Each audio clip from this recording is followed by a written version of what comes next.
Hi guys, welcome to Quick Smart Education. Now guys, आज के इस इंग्लिश सेशन में हम लोग डिस्कस करेंगे इन्फिनेटिव, जिसमें मैं आपको बताऊंगा कि इन्फिनेटिव हमारे होते क्या हैं और इनके यूजेस क्या होते हैं। क्योंकि इन्फिनेटिव से रिलेटेड आप लोगों को बहुत सी कन्फ्यूजन्स हैं और आप लोगों ने ही मुझसे रिक्वेस्ट किया था कि सर इंग्लिश के इन्फिनेटिव्स को डिस्कस कर लीजिए। तो आज मैं आप लोगों के लिए ये वीडियो शेयर कर रहा हूँ। सो प्लीज़ गाइज, आप ही मेरा वीडियो लास्ट तक दिखेगा, क्योंकि यहाँ पर जो मैं आपके लिए डिस्कस करूँगा वो बहुत इंपॉर्टेंट है। क्योंकि मैंने देखा है कि बुक्स में बहुत सी ऐसी चीज़ें लिखी हुई जो कन्फ्यूजन्स हैं और आप लोग समझ नहीं पाते होंगे। तो वो चीज़ें मैं यहाँ पे आप लोगों के लिए बिल्कुल इजी और स्मार्ट अप्रोच में यहाँ पे इन्फिनेटिव हम लोग डिस्कस करेंगे। Okay, so please guys watch till two and. And one more request guys, आप हमारे चैनल को भी सब्सक्राइब कर लीजिए, बिकॉज अगर मैं कोई भी नया वीडियो अपलोड करूँगा तो आपको उसका नोटिफिकेशन आ जाएगा। एंड आल्सो रिक्वेस्ट, आप हमारे फेसबुक ग्रुप को भी ज्वाइन कर लीजिए, जिसका मैंने डिस्क्रिप्शन बॉक्स में लिंक दे रखा है। बिकॉज मैं अपने फेसबुक ग्रुप में भी बहुत से इंपॉर्टेंट चीज़ें वहाँ पे भी डिस्कस करता रहता हूँ। My self Amit. Now guys, let's get started.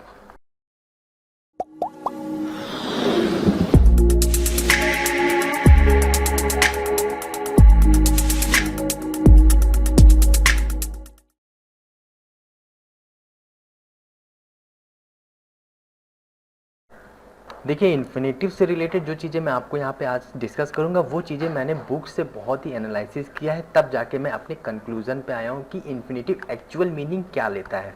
तो सिंपल सी चीज़ें हैं, उनको मैं आप लोगों के साथ डिस्कस करूँगा। तो प्लीज़ गाइज, ये वीडियो लास्ट तक जरूर देखिएगा, क्योंकि जो चीज़ें मैं यहाँ आपको बताऊँगा वो आप किसी भी किताब में नहीं मिल पाएगा। क्योंकि किताबों में बहुत सारे रूल्स हैं, कन्फ्यूजन्स हैं। तो उन्हीं चीज़ों को मैं आपको सिंपल और सरल चीज़ों में यहाँ पे डिस्कस करेंगे इन्फिनेटिव।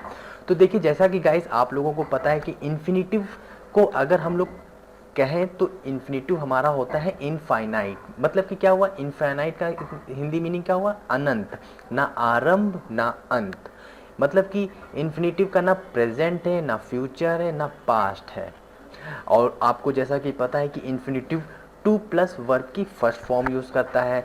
तो जो इन्फिनेटिव जब टू प्लस वन वर्ब की फर्स्ट फॉर्म यूज़ करता है तो इसका सेंस बदल जाता है अकॉर्डिंग टू सेंटेंस में। जैसे कि कोई सेंटेंस में अगर to plus V one use हुआ है तो वो जो to plus V one infinitive use हुआ है उसका सेंस बदल जाता है। मतलब कि वो कन्वर्ट हो जाता है ना ने नी में। ये 90% ना ने नी में ही कन्वर्ट होता है इन्फिनेटिव, और दूसरा जो होता है 10% वो हमारा ता ते ती में कन्वर्ट हो जाता है सेंस। तो इन्हीं चीज़ों को हम अभी आगे सीखेंगे और एग्जाम्पल के थ्रू जानेंगे भी कि ये क्या चीज़ है, ना ने नी ता ते ती कैसे कन्वर्ट हो रहा है। और इन्फिनेटिव को मैंने जैसा कि बताया कि ये इनफाइनाइट है, अनंत है, इसकी कोई सीमा नहीं है। ओके, तो चलिए देखते हैं इन्फिनेटिव को और थोड़ा सा डिस्क्राइब करते हैं। जैसा कि ये हमारे एग्जाम्पल्स हैं इन्फिनेटिव के टू प्लस वी वन, और अगर हम इनका हिंदी मीनिंग निकालें तो ये हमारा टू गो क्या हो जाएगा। अगर हिंदी में इसका सेंस ले तो इसका मतलब हो जाएगा जाना। तो देखिए यहाँ पे ना का सेंस आ गया ना। तो मैंने जो बताया कि infinity to plus V one है वो ना ने और नी के सेंस में कन्वर्ट हो जाता है।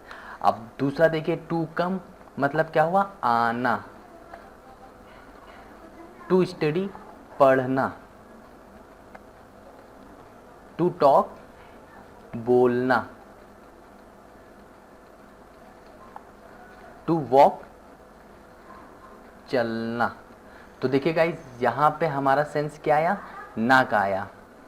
जाना, आना, पढ़ना, बोलना, चलना। तो देखिए सेंस क्या आया इन्फिनेटिव में, ना ने नी।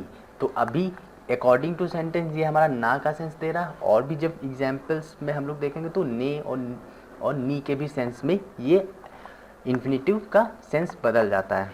तो देखिए कुछ अब हम लोग एग्जाम्पल्स के थ्रू समझते हैं कि ये एक्चुअल में इन्फिनेटिव वर्क क्या करता है यहाँ पे, और इन्हीं चीज़ों को समझेंगे और कुछ रूल्स भी जानेंगे।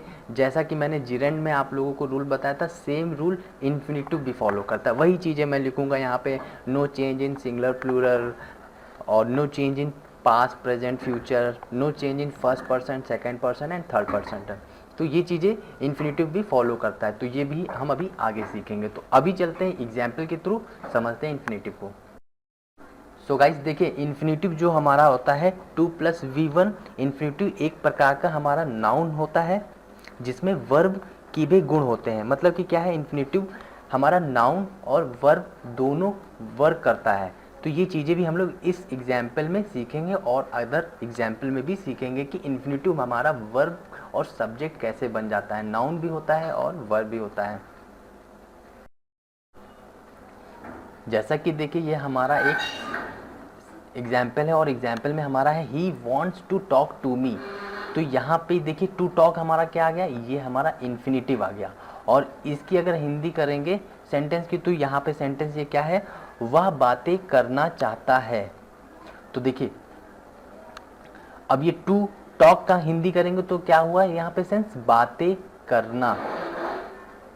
तो देखिए यहाँ पे ना का सेंस आ गया ना। तो यही इन्फिनेटिव होता है कि ये इन्फिनेटिव हमारा ना ने नी के सेंस में आता है। और यहाँ पे हमारा वॉन्ट्स क्या है, वर्ब है।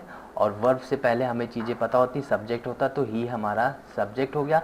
और देखिए टू टॉक, ये हमारा जो इन्फिनेटिव आया है ये हमारा ऑब्जेक्ट के रूप में आया है।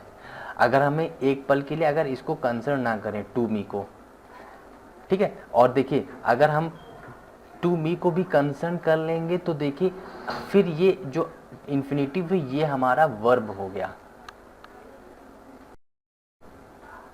सो इस सेंस में अगर हम टू मी को हम कंसर्न कर रहे हैं तो ये देखिए हमारा टू टॉक हमारा क्या हो गया, वांट टू टॉक, ये हमारा क्या हो गया, वर्ब हो गया। मतलब क्या है कि इन्फिनेटिव वर्ब भी हो जाता है, नाउन भी हो जाता है। अभी नाउन भी सीखेंगे कि इन्फिनेटिव नाउन्स कैसे होता है। अगर गाइज इसी एग्जाम्पल को थोड़ा सा हम और समझें तो दूसरे एग्जाम्पल के थ्रू समझ सकते हैं कि अगर मैं आपसे कहूँ आई वॉन्ट टू स्टडी, तो देखिए यहाँ पे टू स्टडी आ गया, तो ये हमारा क्या इन्फिनेटिव हो गया। और देखिए वॉन्ट हमारा क्या वर्ब है, और वॉन्ट से वर्ब से पहले हमारा क्या है आई, तो ये आई हमारा सब्जेक्ट हो गया। और देखिए जो इन्फिनेटिव है वो हमारा ऑब्जेक्ट के रूप में यूज़ हुआ है और इसके आगे कोई सेंटेंस नहीं। यहाँ पे सेंटेंस था तो शायद आपको कन्फ्यूज़न हो रही होगी कि ये टू इन्फिनेटिव वर्ब कैसे बन गया। तो यहाँ पे देखिए कोई चीज़ नहीं, यहाँ पे आगे कोई सेंटेंस नहीं है। तो देखिए वॉन्ट्स वर्ब के बाद जो चीज़ आती है वो हमारी ऑब्जेक्ट होती है। तो टू स्टडी हमारा आया तो ये इन्फिनेटिव है और ये ऑब्जेक्ट में भी यूज़ हो रहा है। इन्फिनेटिव हमारा ऑब्जेक्ट में भी यूज़ होता है। अगर हम दूसरा एग्जाम्पल लें, अगर हम बोले I want to study in English, जैसे कि मैं यहाँ पे एग्जाम्पल लिखूं,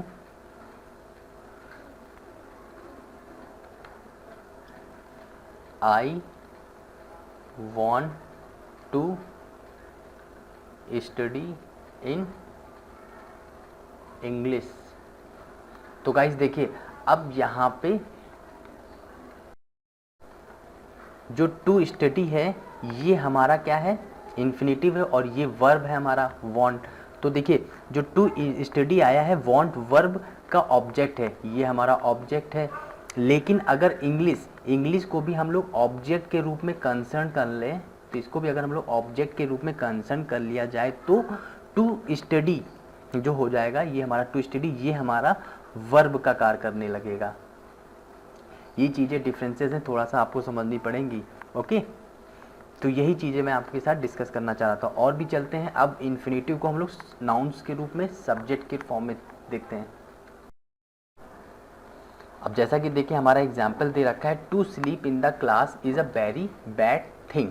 अब गाइस देखिए यहाँ पे टू स्लीप हमारा स्टार्टिंग में आया और ये हमारा क्या है, वर्ब होता है। बट यहाँ पे देखिए ये हमारा सब्जेक्ट के रूप में आया है, नाउन के फॉर्म में आया है। और हमें पता है कि इन्फिनेटिव हमारा नाउन होता है, बट हम इसको यूज़ कर सकते हैं नाउन के फॉर्म में भी। तो ये, और देखिए यहाँ पे ये हमारा प्रीपोजिशन है और क्लास हमारा क्या है, ऑब्जेक्ट है। और ये हमारा टू स्लीप यहाँ पे नाउन के फॉर्म में यूज़ हो गया है। सो यही चीज़ें बतानी थी कि इन्फिनेटिव हमारा वर्ब होता है और नाउन के फॉर्म में भी यूज़ होता है।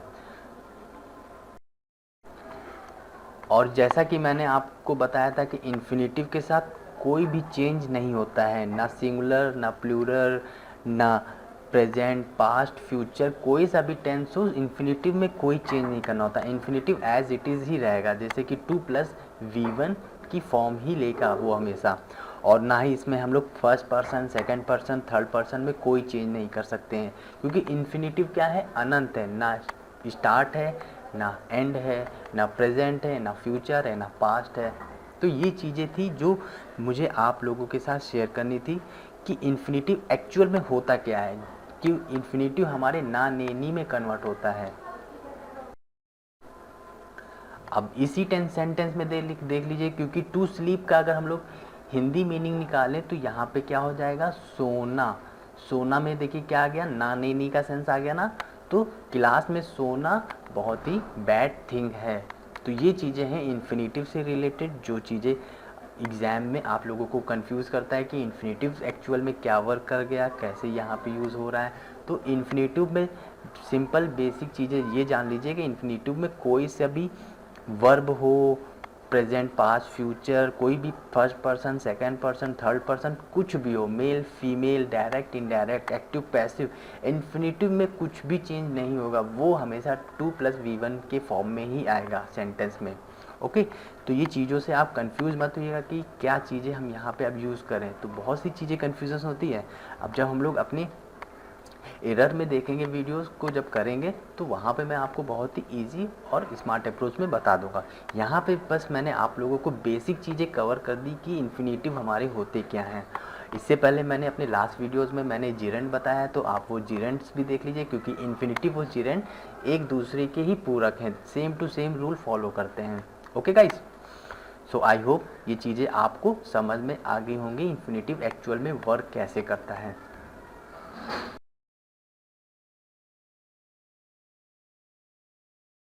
Thank you for watching guys. I hope आपको ये मेरा वीडियो जरूर पसंद आएगा। तो प्लीज़ गाइस, आप मेरे वीडियो को लाइक जरूर कर दीजिए, because your support is our confidence. And साथ ही साथ आप अपने फ्रेंड सर्कल में भी मेरे वीडियोस को शेयर कीजिए, बिकॉज मेरा इनिशिएटिव ही उन फ्रेंड्स तक आने का है जो घर पे ही प्रैक्टिस कर रहे हैं और कोचिंग्स नहीं ज्वाइन कर सकते, बिकॉज कोचिंग्स में इतनी ज़्यादा फीस होती है कि स्टूडेंट घर में ही अपने प्रैक्टिस करता है। तो प्लीज़ गाइस, ये चीज़ें आप अपने फ्रेंड से सर्कल डिस्कस कीजिए और शेयर जरूर कीजिए, क्योंकि वो भी बेनिफिटेड होंगे हमारी चैनल्स के शॉर्ट ट्रिक्स सीख के। Thank you.